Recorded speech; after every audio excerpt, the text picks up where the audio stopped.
Students, welcome to our YouTube channel success square academy. कैसे हैं आप सब? आई होप आप सब अच्छे होंगे। तो आज हम फिर से कनेक्ट हुए हैं किसके लिए? Chapter number 2 principles of management. Last class में हमने किया था चैप्टर नंबर 1, आज हम करेंगे चैप्टर नंबर 2 और मैं उम्मीद कर रही हूँ कि आपने चैप्टर नंबर 1 बहुत अच्छे से कर लिया होगा। तो आज ही क्लास स्टार्ट करते हैं प्रिंसिपल्स ऑफ मैनेजमेंट। देखो बच्चों, प्रिंसिपल्स का क्या मतलब होता है? प्रिंसिपल्स आर बेसिकली सिद्धांत हमारे, है ना, कि जिस सिद्धांतों पे हम चल रहे हैं, जो हमारी लाइफ जिस पे चलती है, तो प्रिंसिपल्स होते हैं हमारे सिद्धांत। अब भाई मैनेजमेंट की बात कर रहे थे तो कुछ से सिद्धांत इसके भी होंगे, बिना सिद्धांत के कैसे जी रहे है ना, तो मैनेजमेंट के कुछ सिद्धांत होंगे।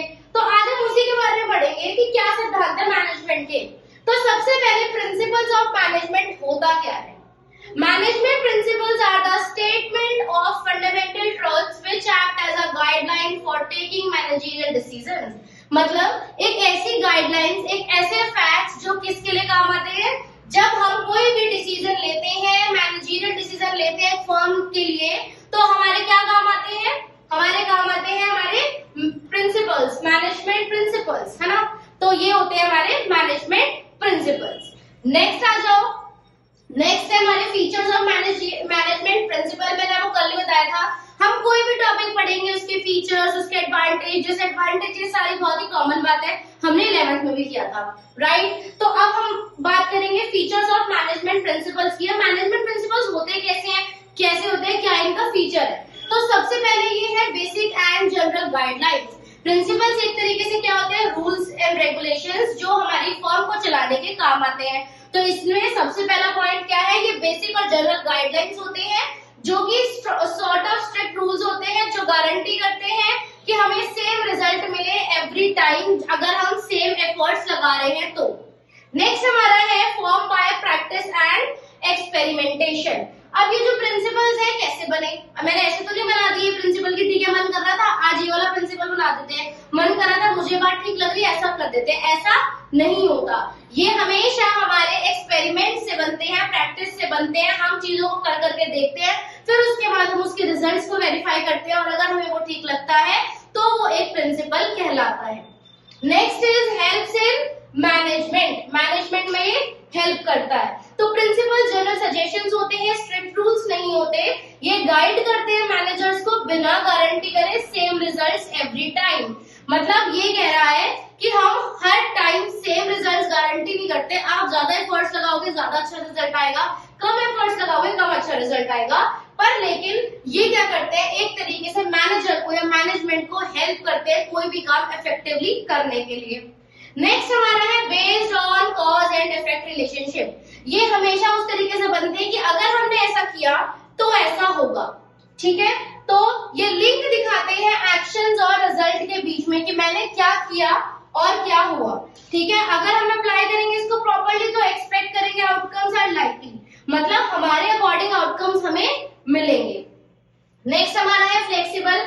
अगर मैनेजमेंट फ्लेक्सिबल है तो प्रिंसिपल्स भी फ्लेक्सिबल होंगे, मतलब अपनी नीड के अकॉर्डिंग हम इनको चेंज कर सकते हैं।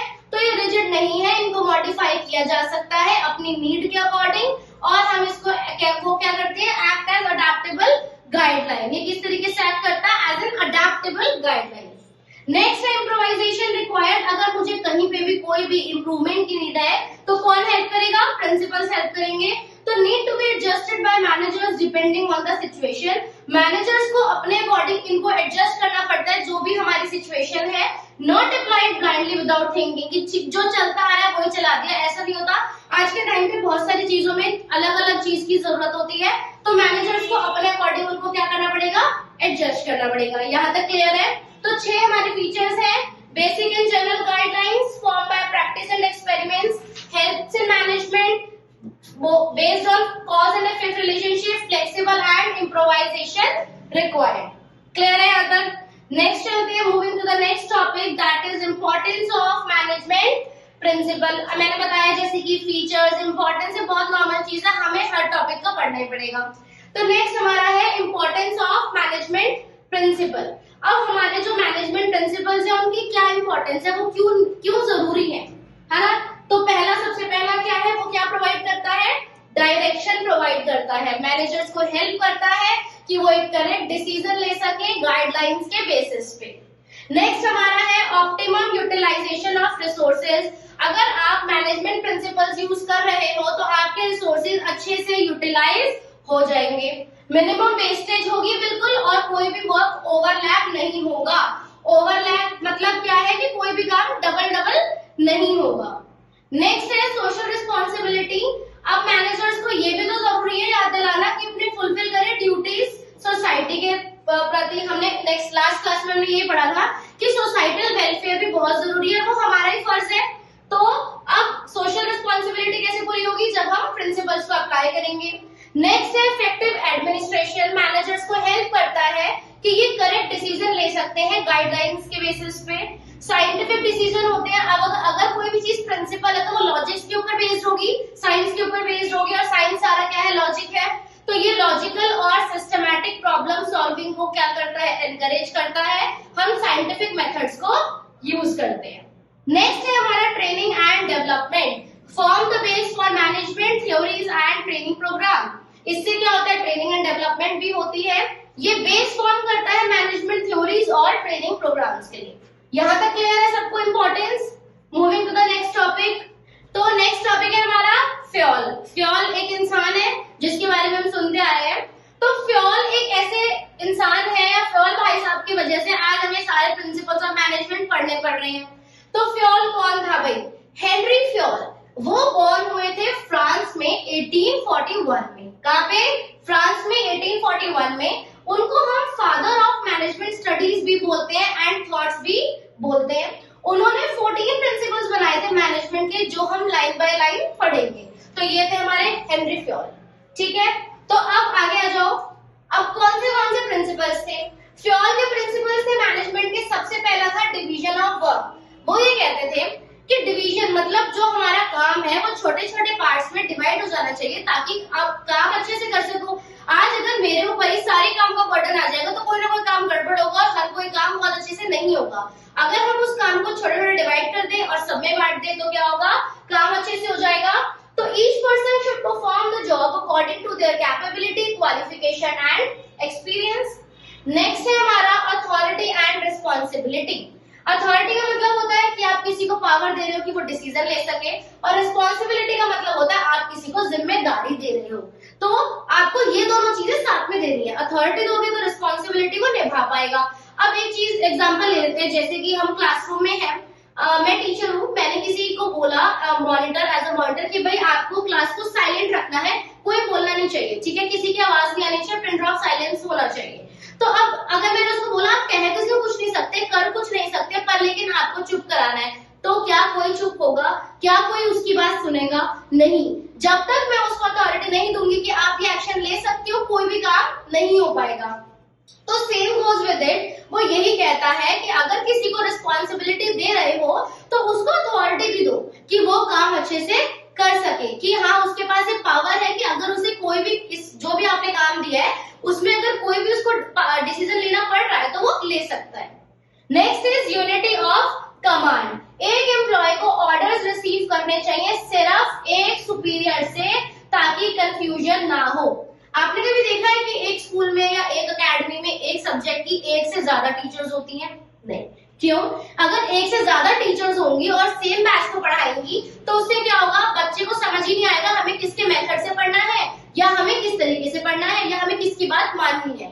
तो फ्यूल भी यही कहता था कि भाई यूनिटी ऑफ कमांड होनी चाहिए, कि अगर किसी एम्प्लॉय को ऑर्डर देना है तो उसके ऊपर सिर्फ एक ही बॉस होना चाहिए, ज्यादा बॉस नहीं होने चाहिए। उससे क्या होता है, कॉन्फ्लिक्ट और कंफ्यूजन दोनों ही चीजें क्रिएट होती है।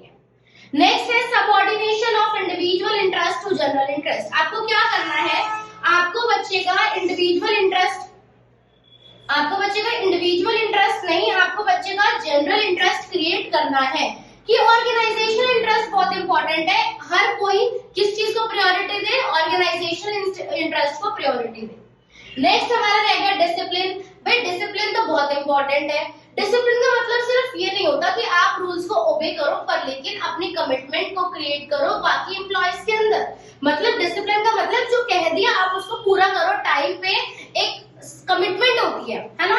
तो चाहे वो ऑर्गेनाइजेशन हो, चाहे वो हम हो, चाहे वो कहीं पे भी हम कोई भी काम कर रहे हो, तो कमिटमेंट और डिसिप्लिन बहुत जरूरी है। नेक्स्ट है unity of direction. Unity of direction means employ must work towards a common goal using a unified plan. हर एक एम्प्लॉय को काम किस अकॉर्डिंग करना चाहिए, अपने गोल के अकॉर्डिंग, मतलब एक ही गोल होना चाहिए सबका। अगर हर कोई अलग अलग गोल के अकॉर्डिंग काम करेगा तो एक ऑर्गेनाइजेशन का गोल कभी फुलफिल नहीं हो पाएगा। यहां तक समझ में आए? ये हमारे 6 प्रिंसिपल्स थे जो किसने दिए थे, फ्योल ने। नेक्स्ट आ जाओ, next is Fayol principle of management का 7th पार्ट है रेम्यूनरेशन ऑफ पर्सन। रेम्यूनरेशन मैंने लास्ट क्लास में समझाया था, रेम्यूनरेशन का मतलब होता है सैलरी या वेजेस या जो भी है ना।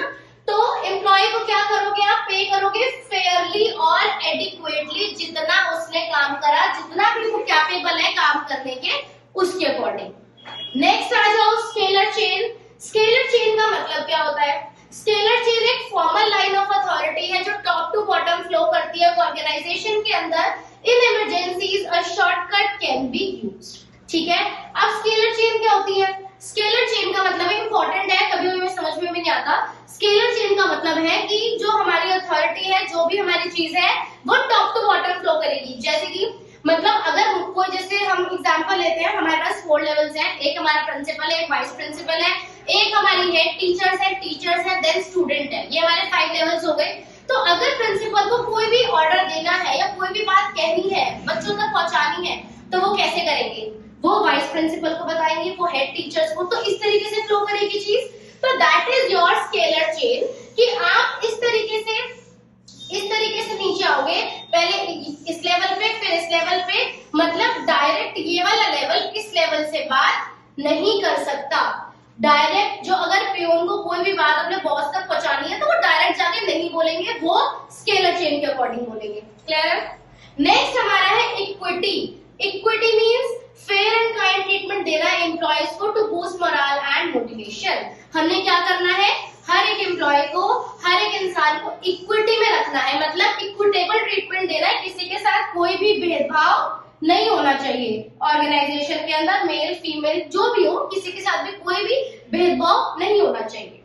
नेक्स्ट हमारा है इनिशिएटिव्स। इनिशिएटिव्स मतलब employees should be encouraged to take initiatives in planning and executing tasks. Employees को भी भाई मौका दो ताकि वो भी अपना इनिशिएटिव, मतलब अपना योगदान दे डिसीजंस लेने में। नेक्स्ट हमारा है सेंट्रलाइजेशन एंड डिसेंट्रलाइजेशन। सेंट्रलाइजेशन का मतलब क्या होता है? दो बहुत इंपॉर्टेंट वर्ड्स हैं जो बीएससी में बहुत कम आते हैं। सेंट्रलाइजेशन का मतलब होता है पावर जो हम टॉप लेवल को देते हैं, मतलब पावर जो सिर्फ एक के हाथ में होती है।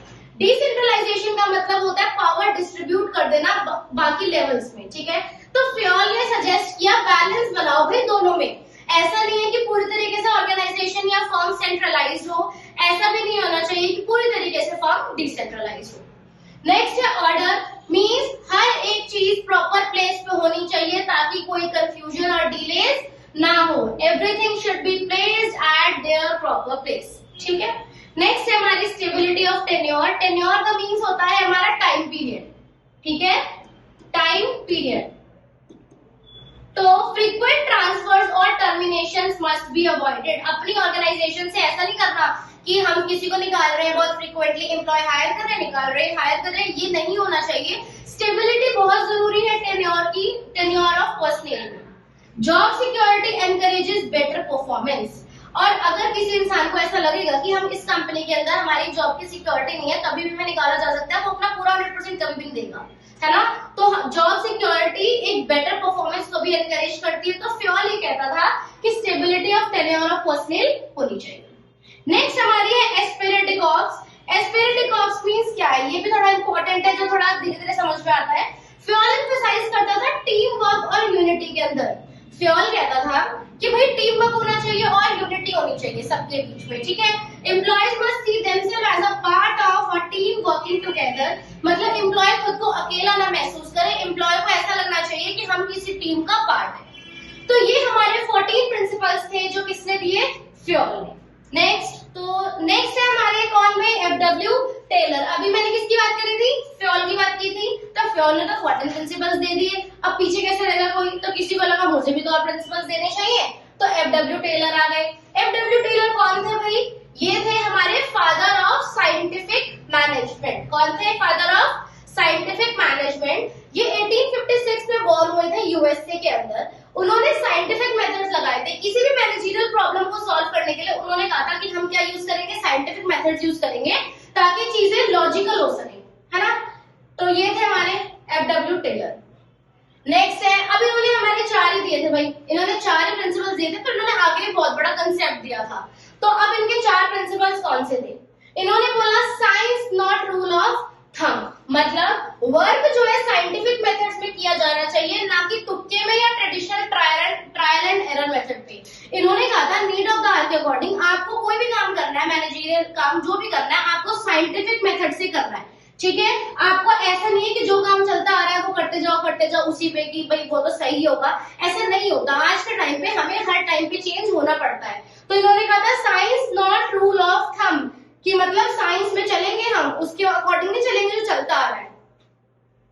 नेक्स्ट इन्होंने बोला था कोऑपरेशन नॉट इंडिविजुअलिज्म, तो मतलब extends idea of harmony by encouraging team work. इन्होंने कहा था कि किसी भी इंसान को अकेले चलने की जरूरत नहीं है, हर एक को क्या करना पड़ेगा, हर एक को सबको साथ लेके चलना है, मतलब टीम वर्क। तो कोऑपरेट करना है, इंडिविजुअलिज्म नहीं होना चाहिए। तो managers must encourage suggestions, maintain open communications और अवॉइड करेंगे स्ट्राइक्स एंड अननेसेसरी डिमांड। मतलब लोगों की डिमांड मत मानो अपने वर्कर्स की, पर लेकिन सबको साथ लेके चलो, किसी के मन में इंडिविजुअलिज्म नहीं आना चाहिए। नेक्स्ट है harmony not Discord, means managers और वर्कर्स को काम करना चाहिए एक म्यूचुअल ट्रस्ट में और अंडरस्टैंडिंग में, ताकि कोई झगड़ा ना हो, मिल बांट के काम करना चाहिए और दोनों साइड को कोऑपरेट करना चाहिए, एक दूसरे को सुनना चाहिए, कंसर्न को रिस्पेक्ट करना चाहिए ताकि पीसफुल वर्क हो सके, ठीक है। नेक्स्ट हमारा 4th एंड लास्ट प्रिंसिपल है development of workers to their greatest efficiency and prosperity. आपको क्या करना है, ऑर्गेनाइजेशन के अंदर अगर कोई भी वर्कर काम कर रहा है तो ये आपकी जिम्मेदारी है, आपको क्या करना है, एफिशिएंसी से उनको, मतलब कि उनका जो वर्क है वो और ज्यादा अच्छे से हो पाए, मतलब उनके अंदर भी इंप्रूवमेंट हो, ये भी आपका गोल है। तो डेवलपमेंट होना चाहिए वर्कर्स का ताकि उनकी ग्रेटेस्ट एफिशिएंसी तक वो पहुंच सके। क्लियर है? नेक्स्ट आ जाओ। नेक्स्ट अब देखो इन्होंने 4 प्रिंसिपल्स दिए, तो पीछे कैसे रहते, उसने तो 14 प्रिंसिपल्स दिए थे फेयोल ने, तो टेलर भाई साहब पीछे कैसे रहते। तो अब इन्होंने क्या कहा कि मैं कुछ साइंटिफिक टेक्निक से निकाल देता हूँ, छोड़ो प्रिंसिपल तो सारे हो गए, अब मैं एक बढ़िया सी टेक्निक निकालता हूँ साइंटिफिक। तो उन्होंने कुछ बढ़िया सी टेक्निक निकाली साइंटिफिक। अब वो क्या थी, देखो इन्होंने कहा 8 तरीके की टेक्निक्स है। पहली हमारी है फंक्शनल फॉर्मेशिप, मतलब टेलर ने ये सजेस्ट किया कि फैक्ट्रीज को क्या करना चाहिए, 2 डिपार्टमेंट में बांट देना चाहिए फैक्ट्री को। प्लानिंग डिपार्टमेंट अलग होना चाहिए और प्रोडक्शन डिपार्टमेंट अलग होना चाहिए, मतलब चीजों को 2 पार्ट्स में बांट दो। दूसरा उन्होंने कहा standardization and simplification of work होना चाहिए।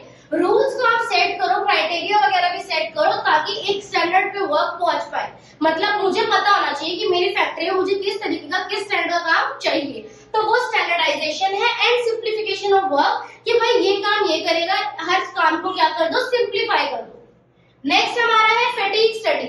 फैटिग स्टडी मींस आपको ये देखना है, स्टडी करनी है कि कोई भी वर्कर अगर काम कर रहा है तो उसको कितने गैप में रेस्ट की जरूरत है। अगर वो लगातार काम करेगा तो वो अच्छे से काम नहीं कर पाएगा, उसकी एनर्जी ड्रेन हो जाएगी। तो आपको ये देखने की जरूरत है, स्टडी करने की जरूरत है कि कोई भी वर्कर कितना काम करे और उसके बाद उसको कितने रेस्ट की नीड है। नेक्स्ट है हमारा method study, means finding the best method of doing a job to save time, cost and efforts. मतलब आपको एक बढ़िया तरीका निकालना है जिससे टाइम, कॉस्ट, एफर्ट्स सारे सेव हो और काम अच्छे से हो पाए। नेक्स्ट हमारा है टाइम स्टडी, मींस आपको क्या डिटरमाइन करना है, स्टैंडर्ड टाइम की एक टास्क को कंप्लीट करने के लिए कितना स्टैंडर्ड टाइम नीडेड है।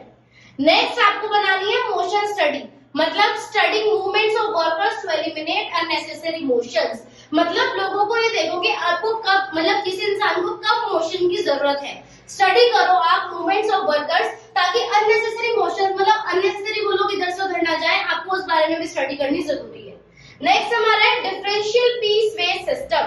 आपको डिफरेंट वेजेस पे करनी है अकॉर्डिंग टू द वर्क। मैंने पहले ही बताया था हर एक इंसान को पे किस अकॉर्डिंग करना चाहिए, जिस अकॉर्डिंग वो काम कर रहा है, उस अकॉर्डिंग नहीं कि जो फिक्स है। नेक्स्ट है हमारा मेंटल रिवॉल्यूशन। मेंटल रिवॉल्यूशन मतलब अपना मेंटल एटीट्यूड चेंज करने की जरूरत है वर्कर्स को भी और मैनेजर्स को भी एक दूसरे के टुवर्ड्स, ताकि काम बहुत अच्छे से हो सके। तो ये 8 टेक्निक्स थी जो किसने दी थी हमें, FW टेलर ने दी थी। कौन सी फंक्शनल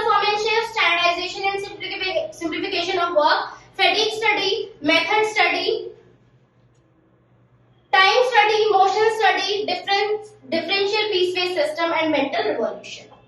सो स्टूडेंट्स, आज का ये चैप्टर, आज का ये लेक्चर हम यही खत्म करेंगे। ये था हमारा chapter number 2, principles of management. हाँ, बहुत डिटेल में हमने नहीं करा, पर लेकिन इतना हमारे लिए इनफ है। अगर हम इतना पढ़ लेते तो इतना हमारे लिए इनफ है। इसकी केस स्टडीज बहुत इंपॉर्टेंट है, इसकी केस स्टडीज ही आती है ज्यादातर, और हमें केस स्टडीज की प्रैक्टिस करनी है, जो हम कुछ क्लासेस के बाद शुरू करेंगे।